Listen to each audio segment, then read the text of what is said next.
Hello aspirants, welcome two means 450 series. आज हम लोग देखेंगे इलेक्शन कमीशन को लेकर जो अमेंडमेंट बिल आया है उसके बारे में। ठीक है, तो बिल का पूरा नाम है chief election commissioner and other election commissioner appointment. सबसे पहले इनके अपॉइंटमेंट को लेकर कुछ बातें की गई हैं बिल में। Second is there condition of service and उनका टर्म क्या होगा, टर्म ऑफ ऑफिस। बिल 2023 और तीन चीजों पर फोकस किया गया है, यानी कि इन तीन में कुछ चेंजेस देखने को मिलेंगे हमें। पहला, इनके अपॉइंटमेंट प्रोसेस में। दूसरा, इनकी कंडीशन ऑफ सर्विस में कुछ चेंज किए गए होंगे। थर्ड है इनके टर्म ऑफ ऑफिस में। ऑलराइट, तो ये चेंजेस क्या हैं, हम एक एक करके देखते हैं। सबसे पहले तो ये रिपील किसको करेगा, तो इससे पहले इनके अपॉइंटमेंट, कंडीशन ऑफ सर्विस वगैरह डिसाइड किए गए थे इन एक्ट ऑफ 1991। राइट, तो उसको ये रिपील करेगा। अब देखिए, जब भी आप कोई भी बिल या एक्ट या अमेंडमेंट पढ़ते हैं तो हमेशा आप उसको एक स्ट्रक्चर फॉर्मेट में पढ़िए, आपको याद रखने में चीजें इजी होंगी। जैसे सबसे पहले आपको पता होना चाहिए कि हमें नीड क्या थी इसकी, हम क्यों लेकर आए। आखिर जो प्रेजेंट सिचुएशन जैसी भी थी, जो भी था, उसमें ऐसी क्या कमियां थी जिनको ओवरकम करने के लिए हमें एक नया बिल लाना पड़ा है। अगर आपने चीजें समझ ली कि पुराने में क्या डिफेक्ट थे, तो फिर आपको जो अब बिल आया है उसके फीचर्स याद करने में रॉट लर्निंग नहीं करनी पड़ेगी। ऑलराइट, एकदम क्लैरिटी के साथ पढ़ेंगे, इजी गोइंग वे में पढ़ेंगे और वही पॉइंट्स इंक्लूड करेंगे जो हम लोग अपने day to day newspaper analysis में बात करते हैं, ताकि आपको कहीं भी ये ना लगे कि मुझे कुछ नया पढ़ रहा हूं। मैं कुछ नया नहीं पढ़ रहे हो, आप जो पिछले एक हफ्ते से न्यूज़पेपर में आ रहा है उसी को आप कंसोलिडेट कर रहे हो, उसी पे आप ज्यादा से ज्यादा ब्रेन स्टॉर्मिंग कर रहे हो। And I always told you, ये एग्जाम अगर क्लियर होगा तो आपकी ब्रेन स्टॉर्मिंग करने से, कोई कोचिंग के नोट्स, किसी टीचर की टीचिंग आपको एग्जाम क्लियर नहीं करा सकती। ये सिर्फ आपका अपना ब्रेन कराएगा। ऑलराइट, सो रॉड लर्निंग की तरफ नहीं जाना है, कंसेप्चुअल क्लैरिटी की तरफ जाना है। ठीक है, तो नीट को समझने के लिए हमें पहले समझना होगा करंट सिनेरियो क्या है इसमें। Alright, current situation. तो अगर हमें समझ में आ गया कि करंटली इसमें क्या डिफेक्ट्स है, तो फिर हमें नए बिल के फीचर्स इजीली याद हो जाएंगे। ऑलराइट, उसमें फिर जो भी अलग अलग कैटेगरी में फीचर्स होंगे हम वो याद करेंगे। दूसरा, हमेशा एक बिल में कुछ पॉजिटिव्स होते हैं और कुछ नेगेटिव्स यानी कि चैलेंजेस भी होते हैं। ऑलराइट, अगर आपने फीचर्स अच्छे से समझ लिए, उनको ब्रेनस्टॉर्म कर लिया, उनको एनालाइज कर लिया, तो फिर आपको उसके पॉजिटिव नेगेटिव्स याद रखना कोई रॉट लर्निंग वाला काम नहीं है, वो आपका ब्रेन अपने आप उस इंफॉर्मेशन को प्रोसेस करेगा। लास्टली, अगर चैलेंजेस हमें पता है तो उन्हीं चैलेंजेस का हमें सॉल्यूशन देना होता है कि वे फॉरवर्ड क्या होना चाहिए। जब भी पॉलिटी में आप कोई भी चीज पढ़ें, प्लीज इस स्ट्रक्चर को अपने दिमाग में रखिएगा, आपके लिए पॉलिटी बहुत इजी हो जाएगा। क्लियर है? तो अगर आपको ये स्ट्रक्चर दिमाग में बैठ गया है तो फिर हम आगे बढ़ते हैं। तो इसी तरीके से देखिए, जब भी हम, जैसे अब आगे हम जो भी बिल पढ़ेंगे, जैसे डेटा प्रोटेक्शन लॉ पढ़ेंगे, है ना, उसके बाद हम mines and mineral amendment act करेंगे, तो इस तरह के हम जो भी बिल करेंगे उनका फॉर्मेट यही रहेगा। तो इस फॉर्मेट को अपने दिमाग में क्लियर रखिए, और अगर ये आज अपने दिमाग में क्लियर रखेंगे ना, यही इसी पैटर्न में आपको मेंस में अपना आंसर लिखना है एग्जाम हॉल में। जब आपने इसी वे में पढ़ा होगा ना, तो वहां पे बेटर याद कर पाओगे, रिकॉल कर पाओगे। एंड वहां 20 क्वेश्चंस, 3 आवर्स रिकॉल करना भी अपने आप में एक चैलेंजिंग टास्क होता है। और ये मत भूलिए कि आपको एक दिन में 2 पेपर देने हैं, 60 pages, more than 4000 word and 6 hours. Right, तो हमेशा मैं हमेशा आपको कहता हूं, इंट्रोडक्शन कंक्लूजन पहले से रेडी रखिए हर टॉपिक के लिए।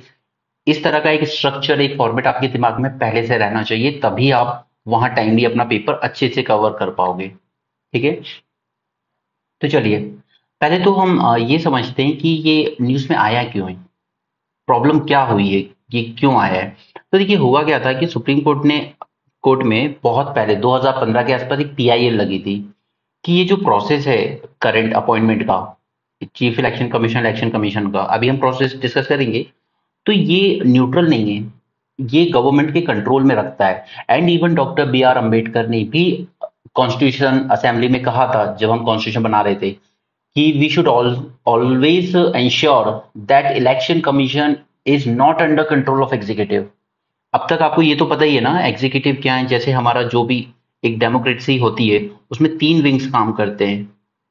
लेजिस्लेचर यानी कि हमारा parliament, Lok Sabha, Rajya Sabha, and remember president is also part of legislature. जब भी हम लेजिस्लेचर की बात करेंगे ना, हम Lok Sabha, Rajya Sabha and president, all these 3 are part of legislature. President को क्यों मानते हैं हम लेजिस्लेचर का पार्ट?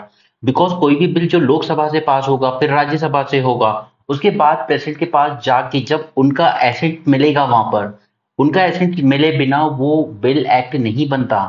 बिल पार्लियामेंट में पेश होता है, डिस्कस होता है, सब कुछ होता है, उसके बाद जब दोनों हाउसेज से पास हो जाता है, ऑलराइट, उसके बाद वो प्रेसिडेंट को दिया जाता है उनके एसेंट के लिए, और उनका एसेंट मिलने के बाद ही ये बिल कन्वर्ट होता है एक्ट में। ठीक है, तो अभी हम जो डिस्कस कर रहे हैं वो अभी बिल के फॉर्म में है। जब वो एक्ट बन जाएगा तो उसको फिर एक्ट कहा जाएगा, जब प्रेसिडेंट का एसेंट उसे मिल जाएगा। ऑलराइट, तो प्रेसिडेंट भी लेजिस्लेचर का पार्ट है, प्लीज रिमेंबर। दूसरा होता है एग्जीक्यूटिव, ऑलराइट, यानी कि हमारी सेंट्रल गवर्नमेंट, और स्टेट लेवल पर स्टेट गवर्नमेंट, सेंट्रल या स्टेट गवर्नमेंट।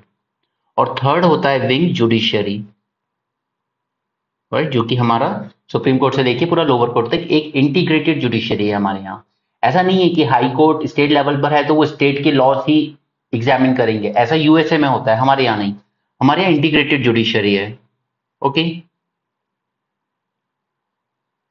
तो जुडिशरी में जब ये केस गया था तो वहां पर यही बात उठी थी कि देखिए ये जो एग्जीक्यूटिव है ये अपॉइंट कर रहा है चीफ इलेक्शन कमिश्नर और अदर इलेक्शन कमिश्नर को, तो यहां पर इंडिपेंडेंसी की प्रॉब्लम आ रही है। ओके, चीफ इलेक्शन कमिश्नर या पूरा election commissioner of India independent नहीं रह पा रहा है। तो उसी पे सुप्रीम कोर्ट ने जजमेंट दिया कि देखिए ये बात तो सही है कि यहाँ पे थोड़ा अपॉइंटमेंट का प्रॉब्लम है। तो इन्होंने कहा कि देखिए एक कमेटी बनाई जाएगी, ठीक है, जिसमें prime minister, leader of opposition and chief justice of India होंगे, और ये कमिटी मिलके सिलेक्ट करेगी chief election commissioner and other election commissioner को। अदर यानी कि 2 और इलेक्शन कमिश्नर। ठीक है, ये जजमेंट से निकल के आया था to ensure the autonomy. Okay, अब देखिए जब कॉन्स्टिट्यूशन बना था तब ये बोला गया था कि पार्लियामेंट को इस चीज के रिगार्डिंग एक लॉ इनेक्ट करना होगा कि किस तरीके से आप इलेक्शन कमिश्नर और चीफ इलेक्शन कमिश्नर का अपॉइंटमेंट करोगे। ठीक है, parliament has to enact a law, but आज तक पार्लियामेंट ने कोई लॉ इनेक्ट नहीं किया था इसके रिगार्डिंग। ठीक है, तो पहले तो यहां पर कहीं ना कहीं लेजिस्लेचर फेल हुआ था कि आपने कोई लॉ इनेक्ट क्यों नहीं किया अपॉइंटमेंट प्रोसेस को लेकर। ठीक है, सेकंड थिंग है, इसी को जुडिशरी ने कहा कि देखिए ये यहां पर जो आपका लेजिस्लेटिव वैक्यूम है, ठीक है, लेजिस्लेटिव वैक्यूम, इसी को बेस बनाते हुए सुप्रीम कोर्ट ने ये जजमेंट दिया कि देखिए यहां पर आपने लॉ इनेक्ट नहीं किया है, तो फिर अब हम ये रूल दे रहे हैं, हम अपनी जजमेंट दे रहे हैं कि आप एक कमेटी का गठन कीजिए, और इस कमेटी में prime minister, leader of opposition और चीफ जस्टिस ऑफ इंडिया होंगे, और ये तीनों मिलकर अपॉइंट करेंगे chief election commissioner, other commissioner को। ठीक है, लेकिन साथ में उन्होंने ये भी कहा कि ये कमेटी आप इंश्योर कीजिए, और ये कमेटी फंक्शन करेगी तब तक until until parliament house doesn't enact a law, यानी कि जब पार्लियामेंट लॉ को इनेक्ट कर लेगा तब इस कमेटी की जरूरत नहीं पड़ेगी। तो इस लॉ को इनेक्ट करने के लिए ही पार्लियामेंट अब जाकर ये बिल लेकर आया है। क्लियर? अब सबसे पहली बात तो ये, क्या पार्लियामेंट के पास अथॉरिटी है कि वो जुडिशरी की जो जजमेंट है उसको रिवर्स कर सके? तो हाँ, ऐसी अथॉरिटी है, और ये सुप्रीम कोर्ट ने खुद कहा है, क्योंकि एक बहुत पुराना केस है, ये याद नहीं रखना आपको, मैं सिर्फ आपकी अंडरस्टैंडिंग के लिए बता रहा हूं कि एक उत्कल कॉन्ट्रैक्टर केस था 1987 में। ठीक है, इसमें सुप्रीम कोर्ट ने कहा था कि अगर आप वो जजमेंट जिस बेसिस पे दी गई है, अगर आप उस बेसिस को रिमूव कर दें, अगर आप उस जजमेंट को जिस बेसिस पे दिया गया है ये बेसिस ही रिमूव कर दें, तो आप जजमेंट को ओवरटर्न कर सकते हैं। ऑलराइट, और यहां पर सुप्रीम कोर्ट ने क्या कहा था, इसकी जजमेंट का बेसिस क्या था? तो इसकी जजमेंट का बेसिस था लेजिस्लेटिव वैक्यूम, कि कोई लॉ है ही नहीं अपॉइंटमेंट को लेकर, इसलिए हम ये जजमेंट दे रहे हैं। तो अब अगर लेजिस्लेटिव वैक्यूम ही इसका बेसिस था, तो उसी बेसिस को गवर्नमेंट ने खत्म किया और इस पे एक लॉ लेके आई है। ठीक है, तो ये सुप्रीम कोर्ट की खुद की जजमेंट कहती है कि आप सुप्रीम कोर्ट के जजमेंट को ओवरटर्न कर सकते हो अगर आप उस बेसिस को ही खत्म कर दो जिस बेसिस पर वो जजमेंट दिया गया था। इस बेसिस को ही खत्म करने के लिए ये लॉ लाया गया है। तो यहां तक की पिक्चर आपको क्लियर हुई। तो अब हम आगे बढ़ते हैं।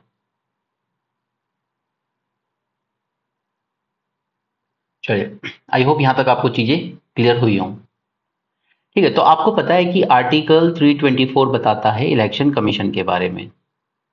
ऑलराइट, और इसी का 324 का एक क्लॉज 2 है जो कहता है कि election commission should consist of chief election commissioner and other election commissioner whose number. ठीक है, ये अदर इलेक्शन कमिश्नर जो हैं ये कितने होंगे? 2 होंगे, 5 होंगे। अदर इलेक्शन कमिश्नर जिनका नंबर फिक्स करेगा प्रेसिडेंट। ओके, प्रेसिडेंट ये नंबर फिक्स करेंगे and the appointment, now look carefully, appointment subject to provision of any law. Provision of any law, ये आपका मेन वर्ड है, subject to provision of any law. और इसी law को अब enact किया गया है अंडर दिस आर्टिकल 324(2). क्लियर हुई यहां तक की सब सिचुएशन? तो अब हम समझ लेते हैं कि करंट सिचुएशन क्या है। करंट अगर हमने समझ लिया तो फिर हम बिल के प्रोविजन भी समझ जाएंगे। ऑलराइट, सी पहला सबसे बड़ा इशू है करंट में कि पूरा का पूरा अपॉइंटमेंट सेंट्रल गवर्नमेंट का ही प्रेरोगेटिव बना हुआ है। Central government prerogative, right. और फिर ऐसे कोई क्वालिफिकेशन भी नहीं दिए गए कि क्या क्वालिफिकेशन होने चाहिए to be appointed as chief election commissioner या इलेक्शन कमिश्नर। तो अभी तक बस इन्होंने ऐसा बना रखा है कि हम इसको जनरली सिविल सर्विस से वालों से ही चूज करेंगे। ठीक है, जो सिविल सर्वेंट्स हैं उन्हीं से चूज किया जाएगा, क्योंकि ऐसी कोई क्वालिफिकेशंस मेंशन नहीं है कॉन्स्टिट्यूशन में। ओके, तो होता क्या है कि जो गवर्नमेंट होती है, ठीक है, वो एक डेटाबेस मेंटेन करके रखती है ऐसे ऑफिसर्स का। ठीक है, अपने सेंट्रल गवर्नमेंट जो ऑफिसर्स हैं मोस्टली ऑल इंडिया सर्विस से ही आईएएस जो आते हैं। ठीक है, तो एक डेटाबेस बनाया जाता है जिसमें नाम होते हैं सर्विंग एंड रिटायर्ड ऑफिसर्स के। ठीक है, वो सर्विंग भी हो सकता है और वो रिटायर्ड भी हो सकता है। But it must be ensure कि ये कम से कम सेक्रेटरी रैंक या उससे ऊपर रहे हों। ठीक है, जैसे सेंट्रल गवर्नमेंट है तो उनके यहाँ पर आज कितने 85 सेक्रेटरीज हैं। ठीक है, तो सेक्रेटरी या उससे अबव रैंक के होने चाहिए, ऐसा नहीं कि कोई भी आईएएस ऑफिसर को आपने बना दिया। ठीक, तो इस डेटाबेस में से जो ministry of law and justice होती है, ministry of law and justice इसमें से कुछ नेम रेकमेंड कर देता है। इट रेकमेंड ए पैनल, ठीक है, या name of panel, it recommend a name of panel, 3-4 नाम वो दे देता है। ठीक है, टू प्राइम मिनिस्टर। ठीक है, फिर प्राइम मिनिस्टर एडवाइस करते हैं उनमें से किसको अपॉइंट करना है। उन जैसे सपोज 5 नाम दे दिए तो उनमें से किसी एक का नाम चूज करके वो एडवाइस कर देते हैं प्रेसिडेंट को कि आप इनको चीफ इलेक्शन कमिश्नर अपॉइंट कर दीजिए, और प्रेसिडेंट फाइनली उनको अपॉइंटमेंट दे देते हैं। ठीक है, तो ये है प्रेजेंट लॉ। एक डेटाबेस बना के रखा जाता है ऐसे ऑफिसर्स का जिनका थोड़ा बहुत कहीं ऐसा रहा हो कि कभी उन्होंने इलेक्शन मैनेजमेंट में कुछ काम किया हो कभी अपने करियर में। ठीक है, तो ये प्रेजेंट सिचुएशन थी। अब इसमें फॉल्ट क्या क्या है कि ना तो कोई क्वालिफिकेशन है। ठीक है, और सबसे इंपॉर्टेंट फॉल्ट था कि अकेले प्राइम मिनिस्टर की एडवाइस पर ही अपॉइंट हो रहे हैं। ठीक है, तो ऐसे में क्या वो बंदा इलेक्शन कमिश्नर या चीफ इलेक्शन कमिश्नर क्या वो न्यूट्रल रह पाएंगे? क्या उन पे प्राइम मिनिस्टर या उनके कैबिनेट का प्रेशर नहीं होगा?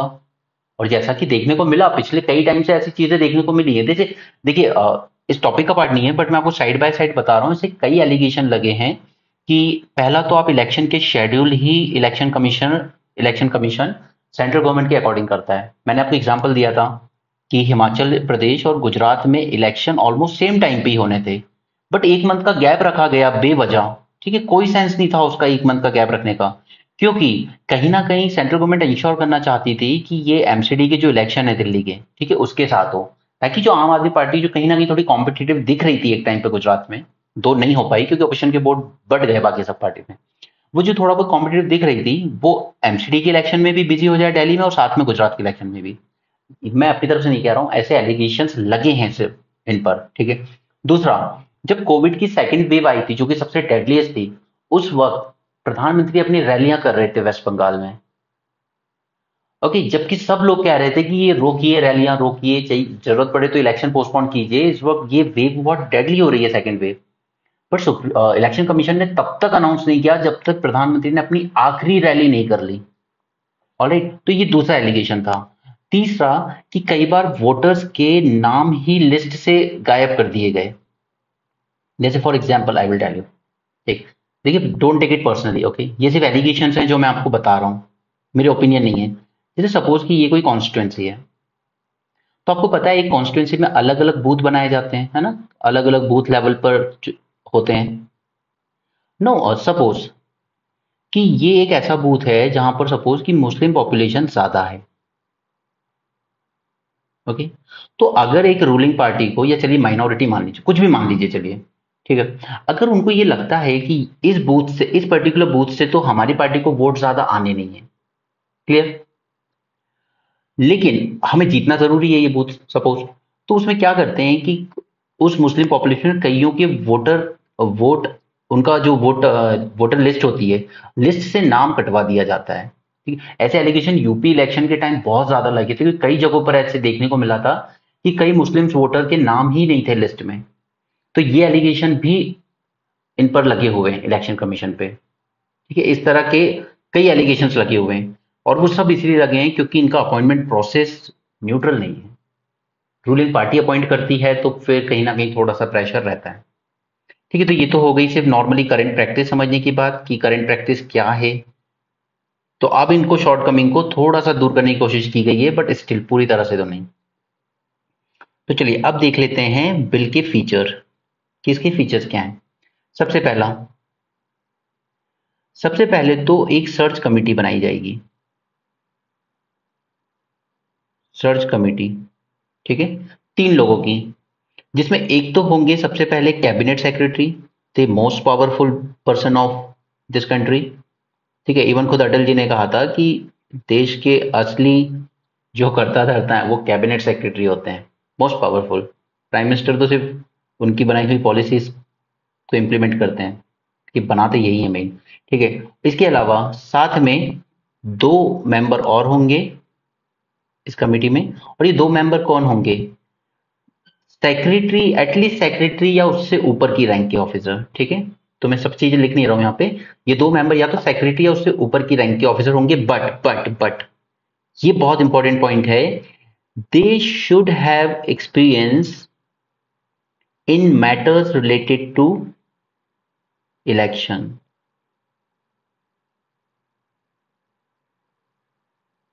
Alright, remember this point. अब ये जो कमिटी है 3 लोगों की, ठीक है, ये क्या करेगी, ये प्रिपेयर करेगी एक पैनल 5 लोगों के नाम का, ठीक है, पैनल ऑफ 5 नेम्स, ठीक है। 5 नाम प्रिपेयर कर लिए इन्होंने।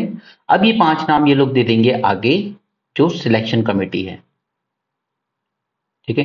तो सर्च कमेटी का काम क्या था, 5 लोगों का पैनल बना के आके सिलेक्शन कमेटी को फॉरवर्ड कर देंगे। क्लियर है यहां तक। तो चलिए अब देखते हैं कि फिर ये सिलेक्शन कमेटी इन नाम का क्या करेगी। सिलेक्शन कमेटी, पहले तो इसमें होंगे कौन कौन, एक होंगे prime minister, another will be leader of opposition, and supreme court ने कहा था चीफ जस्टिस ऑफ इंडिया होंगे, इन्होंने कहा नहीं, हम रखेंगे एक कैबिनेट मिनिस्टर को, और यहीं पे सारा खेल हो जाएगा। और ये जो कैबिनेट मिनिस्टर होंगे, he will be nominated by prime minister himself, nominated by prime minister, clear. दूसरा, लीडर ऑफ ओपोजिशन। अब सपोज कि किसी पार्टी के पास मेजोरिटी मतलब है ही नहीं, देखिए लीडर ऑफ ओपोजिशन होने के लिए कम से कम आपको 10% सीट्स चाहिए होती है, ये क्वालिफिकेशन नॉर्म है, ठीक है। अगर आपको लीडर ऑफ ओपोजिशन बनाना है अपनी पार्टी के किसी मेंबर को, तो your party should have one 10% seats in Lok Sabha. अब अगर सपोज कि 550 सीट्स हैं, तो कम से कम आपके पास 55 सीट्स होनी चाहिए लोकसभा में, बट आई थिंक इस वक्त जो लार्जेस्ट पार्टी है कांग्रेस, उसके पास 44 सीट्स हैं। तो कोई भी पार्टी इस वक्त क्वालिफाई नहीं करती है इस क्राइटेरिया को, तो इस सिचुएशन में क्राइटेरिया रखा गया कि लीडर ऑफ अपोजिशन अगर नहीं है तो any leader of single largest party. अब चाहे कांग्रेस के पास 44 मेंबर ऑफ पार्लियामेंट ही हो, बट क्योंकि वो सिंगल लार्जेस्ट पार्टी है तो वो क्वालिफाई कर जाएगी लीडर ऑफ अपोजिशन की पोस्ट के लिए। ठीक है, तो अब यहां से जो 5 नाम का पैनल आया था, ये 3 लोगों की कमेटी उसमें से किसी एक को चीफ इलेक्शन कमिश्नर अपॉइंट कर देगी, या अगर जरूरत होगी उस वक्त वैकेंसी होगी तो अदर इलेक्शन कमिश्नर भी अपॉइंट कर। क्लियर है यहां तक? इसको हाईलाइट करके रखिए क्योंकि यहीं पे प्रॉब्लम आ रही है, जो क्रिटिसिज्म हो रहा है वो यही हो रहा है कि देखिए, और यहां पर जो सिलेक्शन होगा इन लोगों का वो कैसे होगा, वो मेजोरिटी वोट से होगा। ठीक है, ये एक और इशू है, मेजोरिटी। तो सी कैबिनेट मिनिस्टर या प्राइम मिनिस्टर ने अपॉइंट किया तो ऑब्वियसली वो उनका यस मैन पर्सन होगा। अब अगर कोई एक नाम है जिस पर लीडर ऑफ ओपोजिशन एग्री नहीं कर रहा है, वोटिंग होगी तो प्राइम मिनिस्टर और कैबिनेट मिनिस्टर तो एक ही तरफा वोट करेंगे हमेशा, राइट, क्योंकि वो उन्हीं का नॉमिनी है।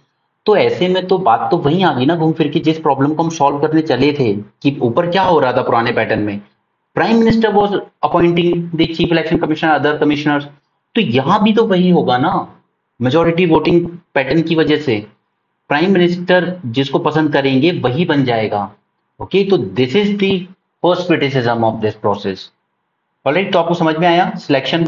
सबसे पहले search committee headed bye cabinet secretary ये सजेस्ट करेगी 5 नाम का पैनल और चला जाएगा वो नाम सिलेक्शन कमेटी के पास।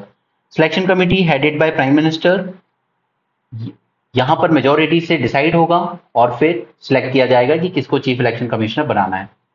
तो 2 पॉइंट आपको समझ में आए, तो आगे बढ़ते हैं। इसके अलावा और क्या चीज, अच्छा एक और इशू है, वन मोर। अब देखिए यहां पर आपके पास 5 नाम आए थे, 5 नेम्स का पैनल आया था, लेकिन यहां पर अथॉरिटी दी गई है प्राइम मिनिस्टर को, अगर वो चाहें तो he can consider a name जो इस 5 में नहीं है। He can consider a name which was not included in panel. This is another criticism.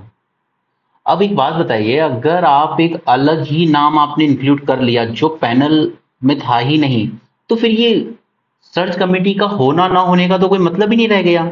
इन्होंने 5 नाम रेकमेंड किए, आपने एज अ प्राइम मिनिस्टर उन 5 नाम के बाहर से ही किसी और बंदे का नाम लेकर उसे अपना चीफ इलेक्शन कमिश्नर बना दिया, तो फिर वो तो खत्म ही हो गई वो बात। ठीक है, तो ये है इसका दूसरा क्रिटिसिज्म। ऑलराइट, तो आपको समझ में आई दोनों बातें, आगे बढ़ते हैं। तीसरा चेंज किया गया है यहां पर सैलरी एंड अलाउंसेस को लेकर।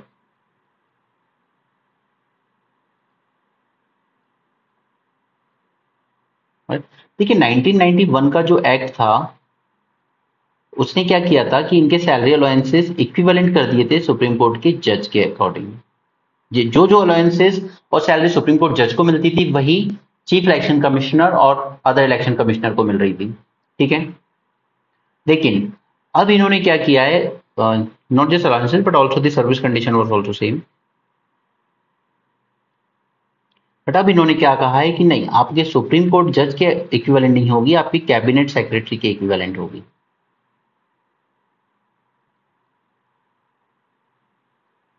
इसकी इक्विवेलेंट होगी। तो इससे फर्क क्या पड़ेगा? देखिए फर्क तो कुछ नहीं पड़ेगा क्योंकि वैसे तो अभी शायद सैलरी भी इन सबकी बराबर ही है, बट आपने एक रैंक टाइप की चीज होती है कि जैसे president is the first person in the country. ठीक है, इसके बाद फिर जैसे गवर्नर आ गए, ओके, प्राइम मिनिस्टर आ गए, कैबिनेट मिनिस्टर आ गए, अलग अलग स्टेट के चीफ मिनिस्टर आ गए, सुप्रीम कोर्ट हाई कोर्ट के जजेस आ गए, ओके, कैबिनेट सेक्रेटरी आ गए। ठीक है, इस टाइप की जो रैंकिंग होती है ना, उसमें इनकी जो रैंक जो सुप्रीम कोर्ट के जज के बराबर होती थी वो कहीं ना कहीं थोड़ा सा कैबिनेट सेक्रेटरी के बराबर चली जाएगी। सिर्फ ये फर्क आएगा, बाकी और इससे कोई ज्यादा फर्क नहीं पड़ेगा। ठीक है, इनकी ऐसी फंक्शनिंग या इंडिपेंडेंसी इस पर कोई फर्क नहीं पड़ेगा। So this was the third change. Fourth is qualification. मैंने आपको ऊपर बताया कि कोई क्वालिफिकेशन नॉर्म्स नहीं थे कि किसको आप अपॉइंट कर सकते हो, बट अब इन्होंने कहीं ना कहीं थोड़ा सा बना दिया है कि फर्स्ट थिंग इज कि वो पर्सन एटलीस्ट सेक्रेटरी रैंक्स या उससे ऊपर का ऑफिशियल रहा हो। ठीक है, and important point, at least he must have some expertise or experience in managing or conducting election। क्योंकि आपको पता है जब इलेक्शन कमीशन ये सब कराता है तो कई आईएएस ऑफिसर को अपने अंडर डेप्यूटेशन पे लेता है इलेक्शन कंडक्ट कराने के लिए। अगर आपने कभी इस तरह से कोई एक्सपीरियंस होगा आपको इलेक्शन कंडक्ट करने का, तो आप इस क्राइटेरिया के लिए क्वालिफाई करते हो। ठीक है, ऐसा नहीं कोई हार्ड एंड फास्ट क्राइटेरिया है, ऑलमोस्ट सभी आईएएस ऑफिसर्स को शायद थोड़ा बहुत एक्सपीरियंस होता ही है इस चीज का।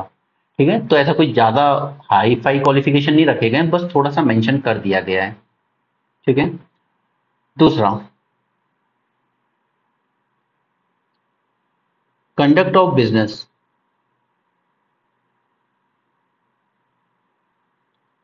देखिए अभी क्या होता है कि कितने मेंबर है, 3 है, चीफ इलेक्शन कमिश्नर है और साथ में 2 इलेक्शन कमिश्नर है। अगर सपोज किसी चीज पे तीनों एग्री नहीं कर पा रहे हैं तो क्या करोगे आप? अभी इनमें मेजोरिटी से डिसाइड हो जाता है। अगर चीफ इलेक्शन कमिश्नर को एक इलेक्शन कमिश्नर का भी साथ मिल गया अपने फेवर में तो वो बात वो लागू हो जाती है। ठीक है, तो इस बिल में कहा गया है कि देखिए कोशिश कीजिए कि यूनानिमसली ही आप काम कर पाए तीनों, यानी कि तीनों एग्री हों जिस चीज पे ऐसी ही डिसीजन लीजिए। बट अगर कोई डिफरेंस होते हैं आप तीनों में आपस में किसी भी तरह के डिफरेंस होते हैं तो उस केस में फिर मेजोरिटी से ही डिसाइड कीजिएगा, यानी कि मेजोरिटी वोट से। Alright, so this was another feature. And last feature is कि इनकी जो रीअपॉइंटमेंट है कि आप इलेक्शन कमिश्नर रहने के बाद क्या आप चीफ इलेक्शन कमिश्नर बन सकते हैं, या चीफ इलेक्शन कमिश्नर से रिटायर होने के बाद क्या आप फर्दर एम्प्लॉयमेंट का भी कुछ हो सकता है? तो नहीं, अब से रीअपॉइंटमेंट एलिजिबल नहीं होंगी। ठीक है, this is important for your prelims, इस बात को याद रखिएगा। ठीक है, तो ये हो गए फीचर्स।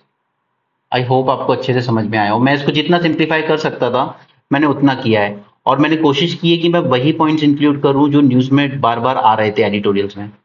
कई बार मैं आपको न्यूज़पेपर के डिस्कशन में कुछ एडिटोरियल स्किप करवा देता हूँ, उसका मोटिव यही होता है कि वो चीज़ मैं अच्छे से कंसोलिडेट करके आपने आपके सामने एक स्ट्रक्चर्ड वे में प्रेजेंट करूँ। अगर मैं रोज रोज न्यूज़पेपर में वही सब हाईलाइट करके आप उसमें रीड किया करे जाऊंगा, वो सिर्फ आपका टाइम वेस्ट होगा और कुछ नहीं। इसलिए मैं अपना न्यूज़पेपर 20 से 30 मिनट में खत्म कर देता हूँ। मैं ये नहीं सोचता कि इससे बहुत ज्यादा आते हैं तो चलो और लंबा खींचते हैं पेपर, नहीं, जरूरत नहीं है। ठीक है, आपका एग्जाम बहुत टफ है और आपका टाइम बहुत प्रीशियस है। राइट, तो मुझे यहाँ पर इस बिल को लेके जो भी प्रोविजन डिस्कस करने थे वो मैंने आपके सामने कर दिए हैं, और इसके साथ साथ ही मैंने आपको इसकी कमियां भी बता दी हैं। तो चलिए एक बार फिर से आपके सामने चैलेंजेस डिस्कस कर लेते हैं। इसके चैलेंजेस बोल लीजिए या कंसर्न बोल लीजिए। ऑलराइट, फर्स्ट,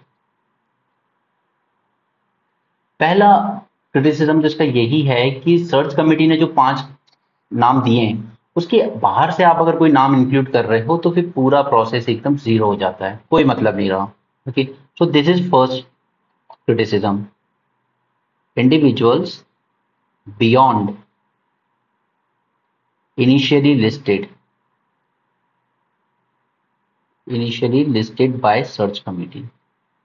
फिर देखिए सर्च कमेटी जब वो 5 नाम सेलेक्ट करेगी तो उनका पूरा करियर का ग्राफ देखेगी, उनकी परफॉर्मेंस देखेगी, उनकी इंटीग्रिटी देखेगी।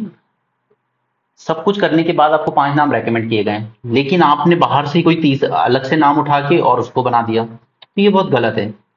सेकंड क्रिटिसिज्म इज कि अभी भी एग्जीक्यूटिव यानी कि प्राइम मिनिस्टर, इनका कंट्रोल तो अभी भी वैसा के वैसे ही बना हुआ है। राइट, जबकि हमारी कॉन्स्टिट्यूंट असेंबली भी यही चाहती थी उस वक्त कि एग्जीक्यूटिव का कंट्रोल ना हो, और सुप्रीम कोर्ट ने भी तो चीफ जस्टिस ऑफ इंडिया को इसी मोटिव से रखा था ना कमेटी में कि एग्जीक्यूटिव का कंट्रोल कम हो जाए। बट क्योंकि यहाँ पे एग्जीक्यूटिव में से प्राइम मिनिस्टर और कैबिनेट मिनिस्टर 2 लोग हैं तो उन 2 के वोट से पास हो ही जाएगा। ठीक है, एंड थर्ड क्रिटिसिज्म है कि आपने चीफ इलेक्शन कमिश्नर और इलेक्शन कमिश्नर का स्टेटस डाउनग्रेड कर दिया है। पहले वो सुप्रीम कोर्ट के बराबर आते थे, अब आपने उनको कैबिनेट सेक्रेटरी के बराबर दर्जा दे दिया है। ऑलराइट, तो दीज वर दी क्रिटिसिज्म। लेकिन कुछ पॉजिटिव्स भी हैं, पहले से एटलीस्ट, परफेक्ट तो नहीं है बट कुछ तो पॉजिटिव्स है ना। जैसे चलिए आपने एक सर्च कमेटी तो बनाई एटलीस्ट, पहले तो आप कुछ भी डेटाबेस मेंटेन करते थे उसमें से ministry of law and justice recommend कर देता था पैनल, आप उसमें से अपॉइंट कर देते थे। बट एटलीस्ट सर्च कमेटी जब ये 5 नाम रेकमेंड करेगी तो वो कुछ उनके बारे में उनका पूरा करियर ग्राफ तो चेक करेगी। ठीक है, और वो 5 नाम जब दिए जाएंगे, अगर वो पब्लिक डोमेन में भी दिए जाते हैं तो कम से कम न्यूज़पेपर, मीडिया, सिविल सोसाइटी वो उनके बारे में बात तो करेगा कि इन 5 लोगों के बेसिस पे चुना गया था, इनका करियर परफॉर्मेंस कैसा रहा है। थर्ड इज कि आपने हाफ हार्टेडली सही बट एक कुछ तो एटलीस्ट क्वालिफिकेशन रखे हैं आप एटलीस्ट, ओके, कि सेक्रेटरी रैंक या उससे ऊपर के होने चाहिए, थोड़ा एक्सपीरियंस होना चाहिए उन्हें in conduct of election. And third and important positive is कि एटलीस्ट भले मेजोरिटी वोटिंग हो वो अलग बात है, लेकिन आपने ऑपोजिशन को एक वॉइस तो दी है। कम से कम ऑपोजिशन वहां पे बोल तो सकता है कि ये इलेक्शन कमीशन अपॉइंट जब किए गए हैं तो हमने इसका विरोध किया था कमेटी में, कि नहीं, this person doesn't have that integrity. Alright, तो at least opposition got some voice into this. Alright, और अगर आपको फाइनली अपनी तरफ से कोई सजेशन इसमें ऐड करना होगा तो आप क्या करेंगे, दैट प्लीज एंश्योर कि यहाँ पे जो भी पर्सन को अपॉइंट किया जाए, डिसीजन जो लिया जाए वो कंसेंसस से हो, ना कि मेजोरिटी से। मेजोरिटी वोट से तो फिर प्राइम मिनिस्टर और कैबिनेट मिनिस्टर का वोट हुआ and the end, but consensus से होगा, यानी कि all 3 member of the committee agree. ठीक है, ताकि ऑपोजिशन कल को ये क्लेम ना करे कि election commission is not functioning in neutral manner, all 3 member के एग्री होने से ही अपॉइंटमेंट हो यहाँ पर। क्लियर है? तो ये पॉजिटिव्स हमने देख लिए, यहाँ पे हमने एक सजेशन देख लिया कि क्या कर सकते हैं फिर, और थर्ड हमने चैलेंजेस और कंसर्न देखे। ऑलराइट, तो ये हैं फीचर्स इस बिल के। इसके अलावा भी देखो काफ़ी चीज़ें हैं जो मैं आपसे बात करना चाहूँगा, जैसे मतलब इलेक्शन कमीशन को और इंडिपेंडेंट बनाने के लिए और क्या किया जा सकता है, बट वो सब किसी और लेक्चर में करेंगे। अभी यहाँ पर मैं आप इसकी लिमिट से बिल तक ही रखना चाहता हूँ जो ये बिल आया है। बाकी जब कभी मैं इलेक्शन कमीशन कमीशन आपके साथ करूँगा, जब आपको प्रीलिम्स का रिवीजन कोर्स कराऊंगा, तो उसमें मैं आपके साथ वो सारे रिफॉर्म्स की बात करूँगा। जैसे एक रिफॉर्म बहुत इम्पैक्टफुल है कि टोटलाइजर मशीन यूज़ की जाए। ठीक है, टोटलाइजर मशीन्स, तो इसके बारे में आपको बात करूंगा। उसके बाद इलेक्शन कमीशन का भी एक्सपेंडिचर जो है वो चार्ज होना चाहिए on consolidated fund of India. ठीक है, जस्ट लाइक सुप्रीम कोर्ट, ताकि इन पे प्रेशर ना रहे, किसी भी तरह का गवर्नमेंट का कंट्रोल ना रहे। तो ऐसे कई रिफॉर्म्स है जो इलेक्शन कमीशन में होने चाहिए, तो उनके बारे में हम अलग से बात करेंगे। अभी के लिए इसको हम यहीं रोकेंगे। आई होप आपको समझ में आया, एंड प्लीज अगर आपको समझ में आया तो आप अपने कमेंट्स जरूर दें, ताकि हम उतना मोटिवेटेड रहें कि हमें इस चीज को और आगे अच्छे से कराना है। ठीक है, अभी इसके बाद भी कई सारे बिल्स बचे हैं जो मुझे आपको कराने हैं, जैसे mines and mineral amendment bill आया हुआ है, फॉरेस्ट फॉरेस्ट वाला बिल जो आया वो भी करवाना है मुझे आपको। ठीक है, उसके बाद आई थिंक आईआईएम को लेके एक बिल आया हुआ है, वो भी आपको कंप्लीट कराना है। ठीक है, तो ये सब मैं आपको कराऊंगा एंड अपने इस तरीके से ही कराऊंगा, बट आप ये फॉर्मेट दिमाग में रखिए हमेशा। अगर ये फॉर्मेट आपके दिमाग में है ना, तो आप कोई भी क्वेश्चन को एग्जाम हॉल में हैंडल कर लोगे। I can assure you that. Okay, so thanks for joining this session. Have a great day and keep learning.